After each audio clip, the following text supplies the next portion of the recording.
सबसे पहले आप हमें अपने बारे में बताइए और थोड़ा-सा झलक अपने बचपन से लेकर अब तक के सफ़र पे डालिए। बहुत ही नटखट, जी। प्यारा, मनोरंजन से भरा हुआ जीवन रहा है। जी। 5-6 साल से ज़िम्मेदारियाँ हद से ज़्यादा हैं, जी।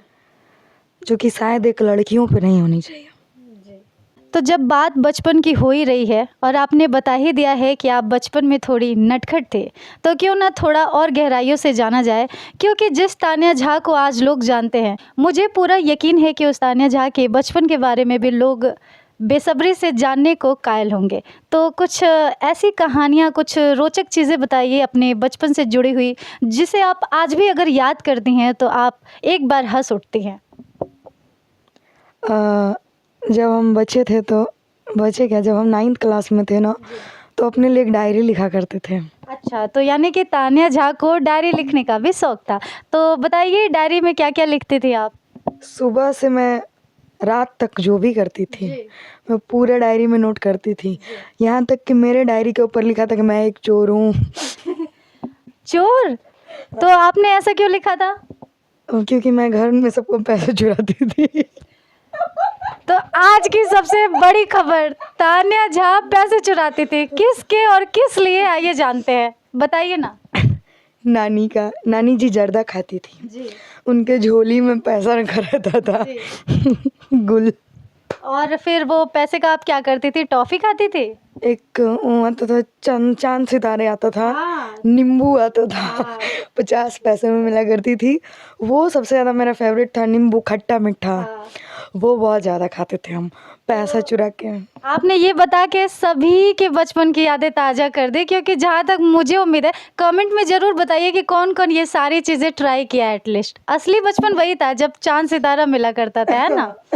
ठीक। एक रुपए में 2 को मिलता था और ज़्यादा नहीं, 10 रुपए चुराया करते थे।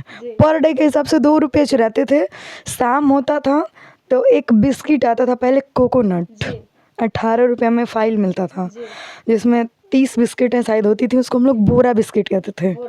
बोरा लेके आएंगे, वो आता था। और वो मुझे बहुत ज़्यादा पसंद था, क्योंकि दूध और बिस्किट नाना जी हमको बहुत ज़्यादा खिलाते थे।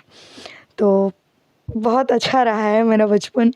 वाकई घर में सब कोई कहते हैं कि बहुत वंश में बानो आ गई है। बचपन से नानी घर में पली बड़ी हूँ, तो आपको पता है कि नानी घर में बच्चा बिगड़ ही जाता है। कोई कुछ बोलना नहीं चाहता है। मामा जी कुछ कह नहीं सकते, भैगनमान है कैसे बोल दें। नाना जी कुछ बोल नहीं सकते, अरे नतनी है, बड़ी है, लड़की है, आज न कल किसी के घर जाएगी। जैसा सुख सुविधा यहाँ मिल रहा है वैसा वहाँ मिलेगा कि नहीं मिलेगा। नानी जी तो जना थोड़ा सा डांटती थी तो नाना नानी को डांट देते थे, तो अगले बार से नानी भी नहीं डांटती थी। मासी पढ़ाने के मामले में बहुत स्ट्रिक्ट रही हैं। जैसे मैं पढ़ने में बहुत मतलब तेज़ थी पहले, लेकिन जब से मेरे नाना जी का डेथ हो गया ना 2012 में, तब से मेरी पढ़ाई मतलब साफ ख़त्म हो गई। होता है ना कि उनको बहुत, वो मुझे शुरू से बहुत मानते थे, और उनके जाने के बाद नहीं होता है कि घर से अगर एक गार्जियन चला जाए ना, बाप हमेशा सूर्य की तरह होता है। बाप अगर चला जाए ना तो माँ पाल सकती है, कैसे भी पाल लेगी, लेकिन अगर माँ चली जाए ना तो बाप कभी नहीं पाल सकता है किसी भी बच्चे को। तो नाना जी जब चले गए तो नानी भी थोड़ा सा मतलब होता है ना कि औरत है, सबकी अपनी अपनी भावनाएं। देखिए औरत बहुत कमज़ोर दिल की होती है, कोई भी चीज़ों में भावुक बहुत जल्दी हो जाती है। तो मेरी नानी जी बस घर के गार्जियन में बन के रह गई। फिर उनको ये नहीं समझ आया कि किसको क्या सजेस्ट करना चाहिए, क्योंकि मेरी नानी ज़्यादा पढ़ी लिखी नहीं थी और मेरे नाना जी पढ़े लिखे थे। तो थोड़ा सा मैं यहाँ पे गड़बड़ा गई, वरना मैं जीवन में बहुत कुछ कर सकती थी।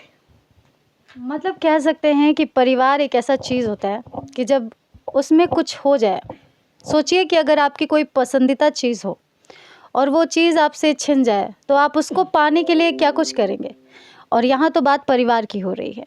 तो तान्या झा जी की ज़िंदगी में एक पल ऐसा आया जब ये थोड़ी मेंटली डिस्टर्ब हो गई थी, है ना? सब कुछ उजड़ गया था।